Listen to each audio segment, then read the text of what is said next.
Olá, tudo bem? Meu nome é Larissa, eu sou terapeuta holística e hoje eu vim trazer aqui um exercício de criança interior muito interessante que eu passo sempre para as minhas consulentes ou para alguma amiga ou para alguém que desabafa comigo e eu sinto que a energia que reverbera na pessoa de uma forma não tão positiva no momento é da criança interior machucada, magoada e para ser uma mais-valia para a vida de quem está assistindo esse vídeo e para quem se interessar um pouco mais no meu trabalho, seguir minha página ou marcar uma consulta comigo. Eu trabalho com tarô, trabalho com cartomancia, trabalho com reiki também, astrologia e terapia multidimensional.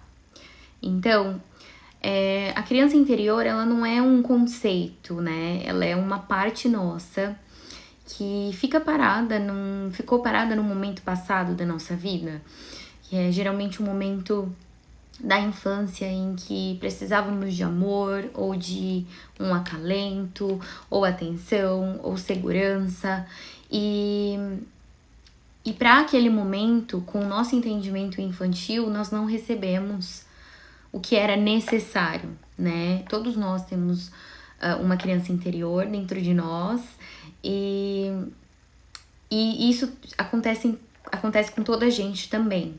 Então, a nossa criança interior, ela não sabe quando nós crescemos, né? Ela continua sempre lá, ela tá sempre lá, ela tá sempre dentro da gente. Basta a gente querer conectar-se com ela. E ela influencia tudo na nossa vida.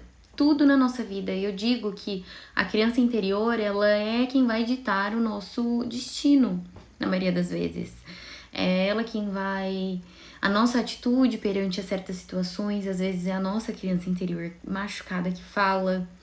Então, as relações que a gente escolhe nessa vida, os medos que nós temos e até a forma como nós, como sermos adultos, nos sabotamos, né? Então, geralmente a criança interior, ela tem o medo de aparecer, ela tem medo de se comprometer, ela tem o medo de que se ela mostrar quem ela é de verdade, as pessoas não vão amar ela por isso. Eu já ouvi muito isso, né? Ou as pessoas vão embora, ou são várias coisas, o medo da rejeição.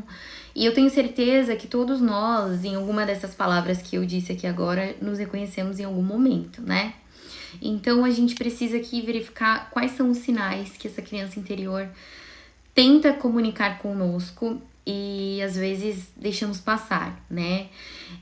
Pode ser uma autossabotagem constante, você começar coisas e você não terminar, não ter a força necessária para terminar porque você acha que não vai dar certo, ou porque não é certo para ti, ou você chega a 70% de um projeto e você depois termina e finge como se nada tivesse acontecido.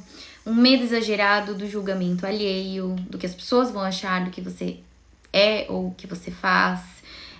Uma dificuldade enorme em receber amor, em ter elogios, em principalmente pedir ajuda.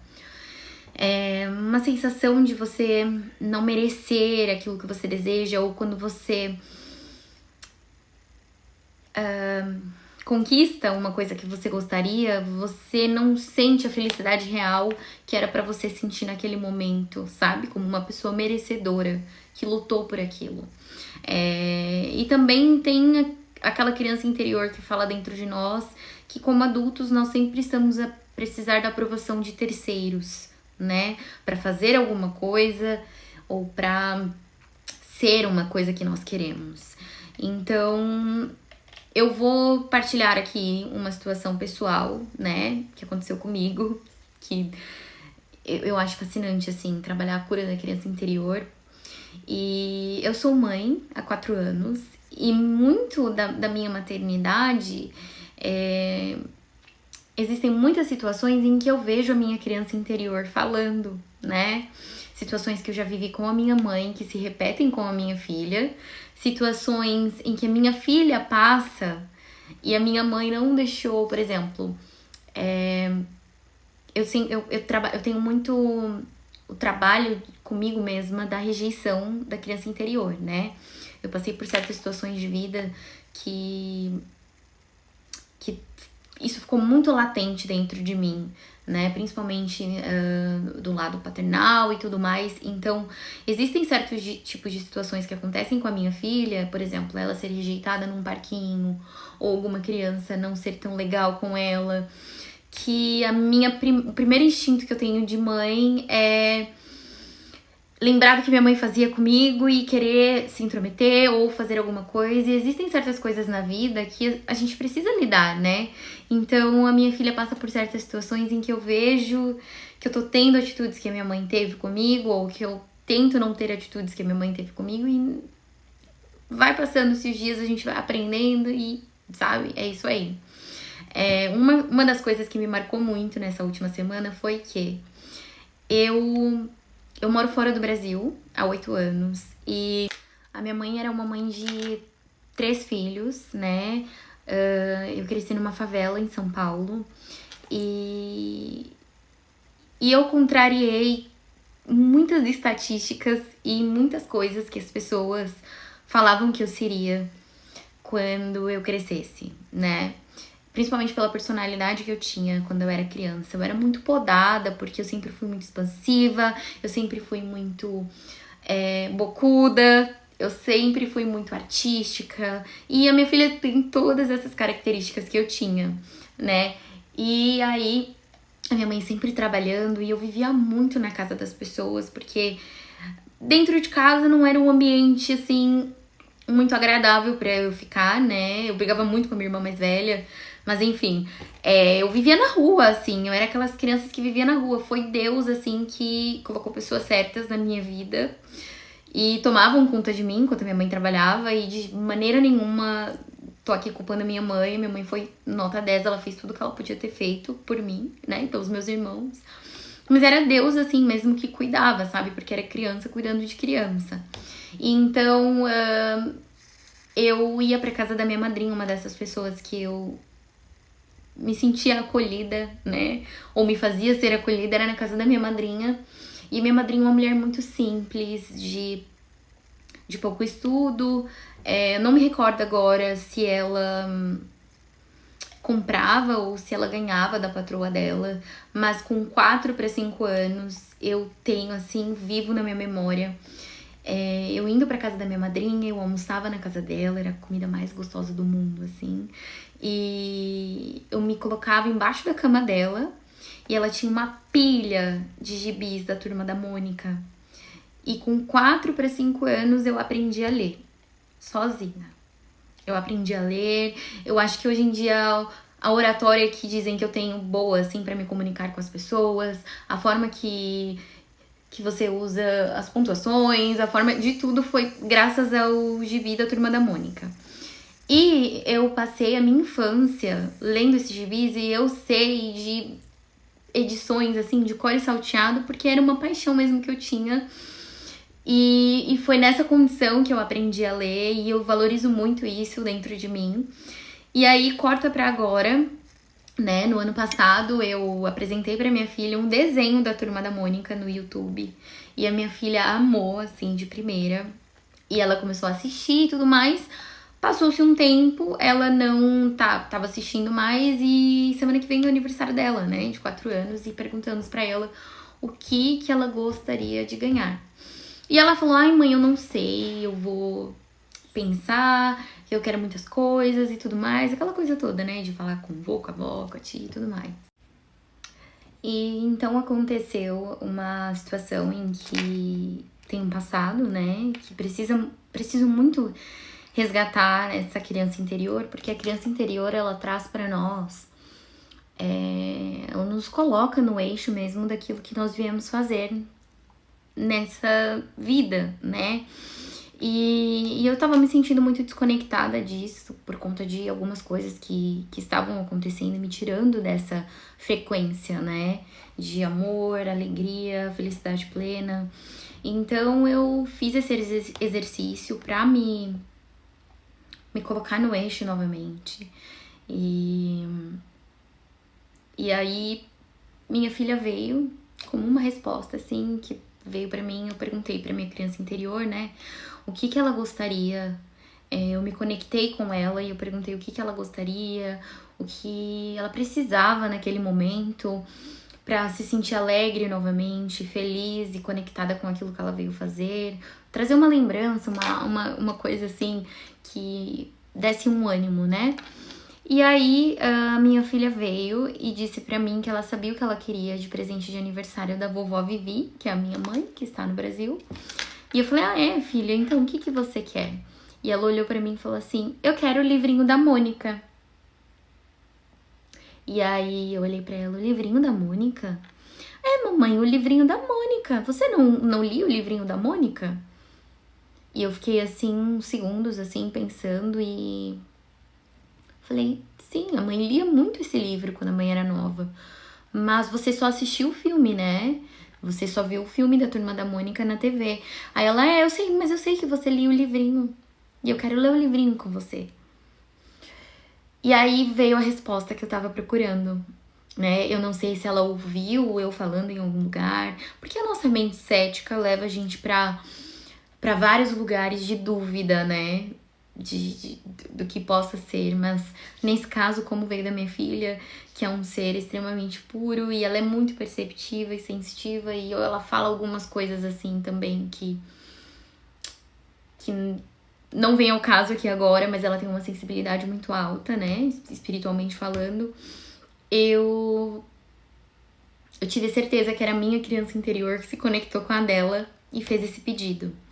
Então, eu tenho um exercício que você pode fazer como se fosse... Você não precisa de muito tempo. Pode ser, sei lá, 2 minutos do seu dia, 5 minutos do seu dia. Pode ser dentro de uma meditação, né? Você pode sentar, você faz uma respiração 3 vezes, né? Inspira, expira, inspira, inspira. E aí você fecha os olhos, se conecta com o seu chakra cardíaco e pergunta pra você mesma assim, sem pensar em nada, sem formular muito, o que você, criança, você pode falar assim, eu, por exemplo, vou demonstrar. Larissa, o que você, criança, vai lá pra quando você tinha 5, 6, 7, 8 anos de idade, o que você mais amava fazer? Não que você era boa ou que um adulto falava que você era boa e te elogiava por isso. Não vai por esse lado, não aquilo que as pessoas elogiavam você. Mas o que você gostava de fazer, o que fazia no seu tempo livre, principalmente a gente que é dos anos 90, né? Que a gente tinha que inventar muitas coisas pra brincar, pra fazer. O que você mais gostava de fazer? Era um bolo de terra, era pra quem tinha Barbie brincar com Barbie, era jogar bola na rua com os meninos, que era o que eu fazia, era descer na caixa d'água e descer a ladeira de caixa d'água, que eu também fazia isso, com a caixa da caixa d'água. Então, assim, esses são os meus exemplos, né? Descer a ladeira descalça com uma caixa d'água, com uma tampa de caixa d'água, desculpa. Ler gibis na casa da minha madrinha. Eu tinha uma vizinha também que era a dona Cida, que eu gostava muito de ficar na casa dela. Ela era corintiana roxa, assim, eu também sou corintiana. E ela ficava vendo jornal, e ela lia o que o Corinthians fazia no jornal, e ela sempre comprava no mesmo horário. Então, você puxa isso dentro de ti e escreve ou guarda essas 3 coisas, 3 dessas várias coisas que você gostava de fazer e pergunta pra você mesmo quais dessas coisas ainda tá presente na sua vida, né? Pode ser tomar um sorvete, ir no shopping também, comer um McDonald's, o que aparecer na sua mente, sem elaborar muito. E aí, se não está na sua vida, você se questiona o porquê. E se questionando o porquê, você tenta buscar quem é que disse que você tinha que abandonar. E aí você vai ver se foi a vida, se foi o tempo que você não tem mais. Então, você vai identificar de onde vem esse bloqueio, né?